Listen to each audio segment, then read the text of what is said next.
Pen की सोच सुनने में एक खलनायक की तरह लगती है, पर क्या आपको पता है कि चाणक्य ने यही बात आज से 2000 साल पहले कही थी। भागवत गीता ने भी इसी सच की तरफ इशारा किया था और इतिहास ने इसे सच साबित किया है। तो असली सवाल ये नहीं कि पेन सही था या गलत, असली सवाल ये है कि जब ये दुनिया आपको पेन बनने की वजह देगी तब आप क्या करेंगे।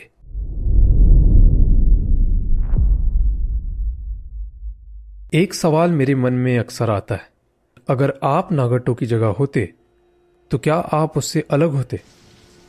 सोचो, एक मासूम बच्चा जिसके माता पिता को उसकी आंखों के सामने मार दिया गया, और वक्त गुजरते जब आखिरकार उसे कोई अपना कहने वाला मिलता है, तब एक झटके में ये दुनिया उसे भी उससे छीन लेती है। शांति लाने की उसकी हर एक कोशिश को कुचल दिया जाता है और अंत में उसे मिलता है तो सिर्फ दर्द, और वो दर्द ही उसे नई शक्तियां देता है।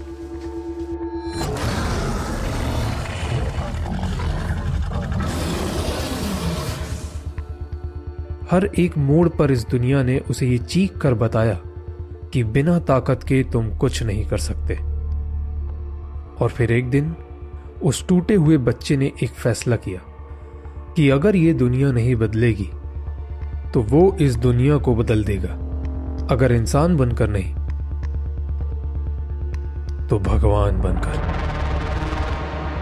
चाहे उसके लिए कितना भी दर्द सहना पड़े, चाहे उसके लिए कितना भी दर्द देना पड़े। यही था नागटो से पेन बनने का इतिहास, और आज हम इसी इतिहास को समझेंगे। नागटो कोई खलनायक नहीं था, वो एक ऐसा इंसान था जिसने इतना दर्द झेला कि दर्द ही उसका भगवान बन गया। चैप्टर 2। अब सीधी बात करते हैं, पेन की सोच क्या थी। उसका कहना था कि दर्द ही इस दुनिया का सबसे बड़ा गुरु है, कि जब तक लोगों को दर्द नहीं होगा वो कभी नहीं समझेंगे कि अमन की क्या कीमत होती है। उसकी नज़र में जो लोग दर्द नहीं जानते वो अमन की अहमियत भी नहीं जानते, और जो अमन की अहमियत नहीं जानते वो अमन को कभी कायम नहीं रहने देंगे। इसीलिए उसने सोचा कि एक ऐसा हथियार बनाना होगा जो इतना भयंकर हो कि उसके डर से ही इस दुनिया में अमन आ जाए। क्या ये सोचना गलत था? बिल्कुल। पर क्या इस सोच में कोई सच्चाई छुपी है? यही असली सवाल है। दर्द को जानोगे तो आगे बढ़ोगे, दर्द को समझोगे तो जख्म भरोगे। दर्द चाहे कितना भी कठोर, कितना भी बेरहम क्यों ना हो, वो इंसान के विकास का सबसे बड़ा जरिया होता है। एक ऐसा गुरु जो हमारी कमजोरियों को सामने लाता है, हमें हमारी सीमाओं के परे धकेलता है।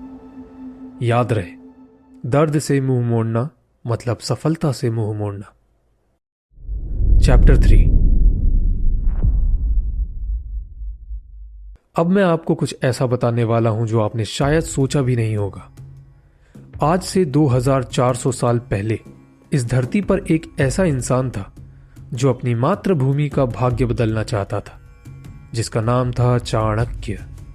भारत का सबसे बड़ा राजनीति का जानकार, अर्थशास्त्र लिखने वाला, जिसने एक आम से लड़के चंद्रगुप्त को मौर्य साम्राज्य का सम्राट बना दिया।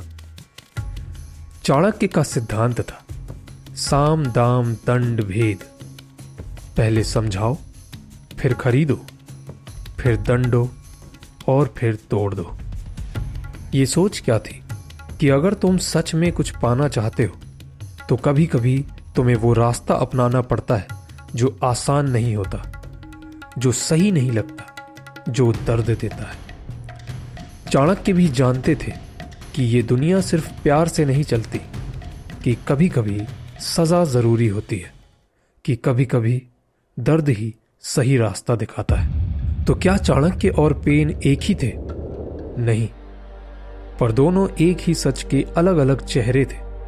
राजनीति में ना कोई पक्का दोस्त होता है, ना पक्का दुश्मन, सिर्फ पक्का स्वार्थ होता है, और उस स्वार्थ के लिए हर कदम उठाना ही पड़ता है।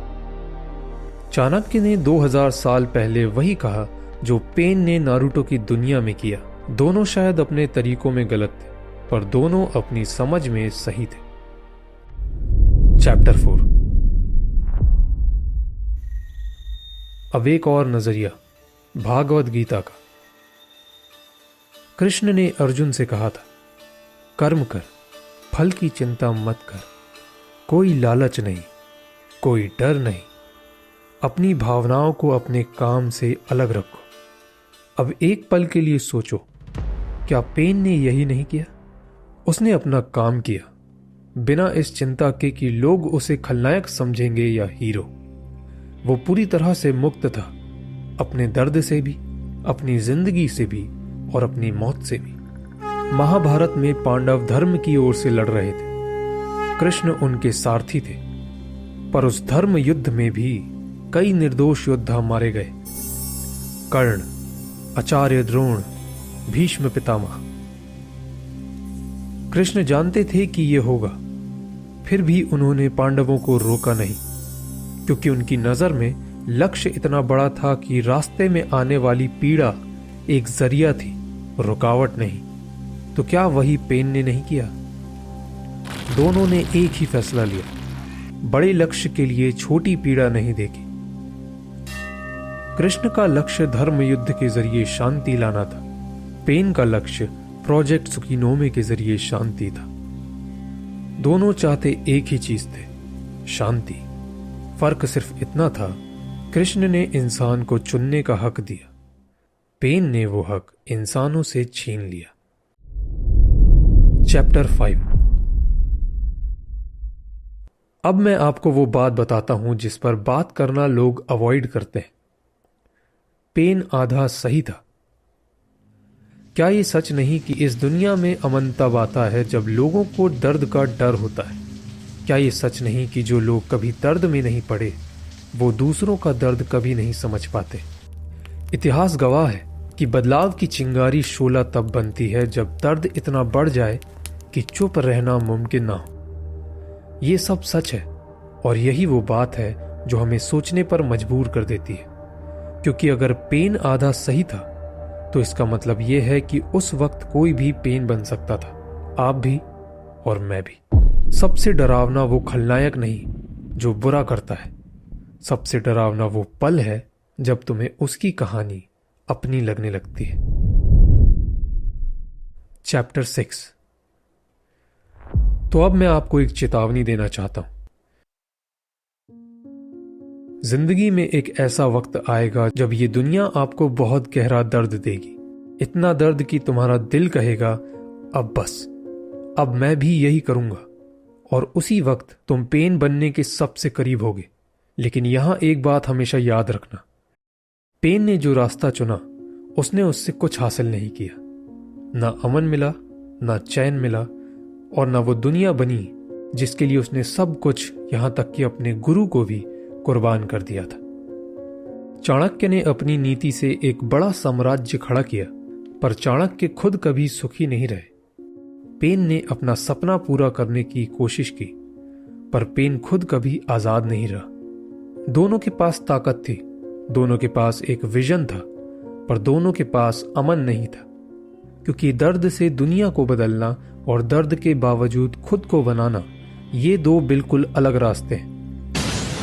तो जब वो वक्त आए, जब दर्द इतना हो कि सब मिटा देने का मन करे, तब एक काम करना, नागाटो मत बनना, इताची बनना। क्योंकि इस दुनिया को एक और पेन की जरूरत नहीं है, इस दुनिया को आपकी जरूरत है, जो दर्द सहते हुए भी टूटे नहीं।